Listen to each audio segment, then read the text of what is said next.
ciidamo cusub oo la geeyay Sool firdhiye oo ka hadlay ciidamadan waxay gudanayaan waajibkooda qaran ee difaaca dhulka gobolka Waqooyi Bari ayuu yiri firdhiye isagoo intaasi ku daray in cutubiyada la geeyay asaga gumays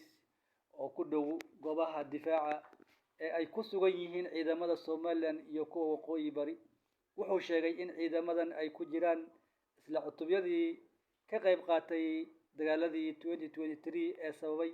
in ciidamada Soomaaliland laga saaro inta badan gobolka Sool isla markaana ay markale diyaar u yihiin inay difaacaan gobolka haddii loo baahdo waxay diyaar u yihiin inay ilaaliyaan Sool iyo dhammaan deegaanada hoos yimaada maamulkeena isla markaana ay ka hortagaan weerar kasta ayuu yiri firdhiye ciidamada la geeyay ayaa imaanaya xilli dowladda federaalka Soomaaliya ay dadaal ugu jirto xoojinta awoodeeda gobolka Waqooyi ee muranka uu ka taagan yahay gaar ahaan kadib markii si rasmi ah loo dhisay dowlad goboleedka Waqooyi Bari oo ka kooban gobolada Sool, Sanaag iyo Cayn isla markaana ay aqoonsan tahay dowladda dhexe ee Muqdisho xoojinta ammaanka ayaa sidoo kale ku soo beegmay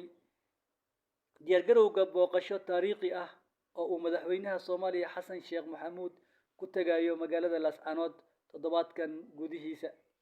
haddii booqashadaasi dhacdo Xasan Sheekh wuxuu noqon doonaa madaxweynihii ugu horreeyay ee Soomaali ah ee booqda Laascaanood tan iyo 1969 markaasi oo madaxweyne Cabdirashiid Cali Sharma Arke lagu dilay saacado kadib markii uu halkaasi yimid magaalada Laascaanood waxaa laga saaray gacanta Soomaaliland horaantii 2023 kadib ku dhawaad 8 bilood oo dagaal culus socday kaasi oo sababay dhimashada boqolaal qof iyo barakac 10,000 oo shacab ah tan iyo markaas deegaanku wuu kacsanaa iyadoo labada dhinac ay ku sugnaayeen fariisimo difaac oo ku teedsan xuduudaha lagu muransan yahay Soomaaliland oo sheegatay in Sool ay ka mid tahay dhulkeeda wali kama hadlin ciidamada cusub ee la geeyay